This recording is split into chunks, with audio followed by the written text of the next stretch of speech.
Have you ever heard talk of Black Lives Matter, or maybe spotted a poster, a Me Too poster in the hallway? Well, these are both examples of social justice. By the end of this speech, you should have more of an understanding of the rapidly growing political and philosophical movement known as the social justice movement. The sociological literature is out there and it's very accessible, especially with today's social media platform. It is important to learn about social justice and its widespread in political discourse and academic writing. You're still probably asking yourself, what is social justice? But don't worry, I'll be filling you in on all the details and discussing how activists are trying to push for change, and also how it's affecting academia today. Let me begin by enlightening you on what exactly social justice is. In Kimberly Crenshaw's paper, which was first published in 1991, Crenshaw defined intersectionality as the intersection of oppression resulting in various different social identities such as race, sexuality, and gender. Other concepts in social justice include social power and power dynamic.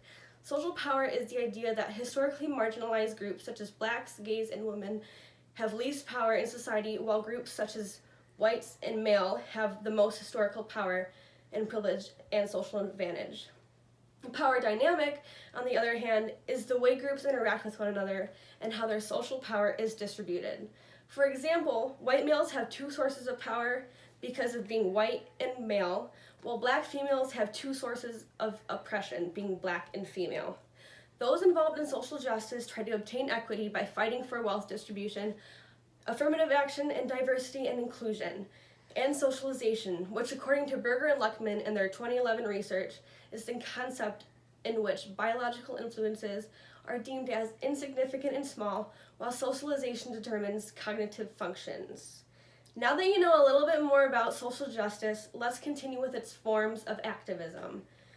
There are many movements that represent social justice causes and ideas, but two major ones include feminism and Black Lives Matter movement. Feminism was first established in America during the 20th century to fight for women's rights to vote. Today, modern feminists fight for equality for women socially, economically, and politically. Feminists have also started the Me Too movement, where they give victims of sexual assault a safe platform to come forward about their abuse. On the other hand, Black Lives Matter focuses more on racial discrimination towards blacks. According to the website of Black Lives Matter, the movement was first created following the verdict of George Zimmerman back in 2012. Zimmerman was found not guilty for the shooting of 17-year-old Trayvon Martin, who was unarmed and on his way home from a 7-Eleven. Zimmerman was on a neighborhood watch when he first spotted the teen. Hearing the court results on the news angered Alicia Garza, and she took to Facebook and expressed her frustration. At the end of her post, she added the hashtag Black Lives Matter and resulted in sparking a movement that would speak out against racial discrimination and stereotyping. However, the movement didn't exactly take place until after the shooting of Michael Brown in Ferguson of 2012.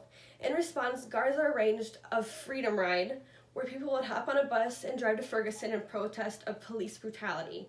When she first arrived, to her surprise, she saw hundreds of people holding up signs with her famous hashtag, and the movement quickly prospered. Finally, let's discuss how social justice affects academia today. Academic social justice has mostly rooted from theories like the critical theory, the conflict theory, and the standpoint theory. Critical theory is a critique of society, where conflict theory assesses social power differentials, and standpoint theory emphasizes viewpoints of minority groups. Academic feminism also plays a role in influencing social justice. Another way social justice is influencing academia is by implementing resources in many parts of the U.S. in the K-12 education systems.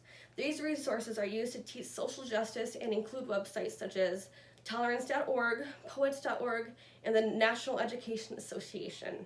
Now let's review what we've discussed. In conclusion, learning about social justice is important because of its major widespread and political discourse that one should know where they stand on the topic. Now that you know more about social justice, are you willing to dive deeper? Yeah. Oh my God.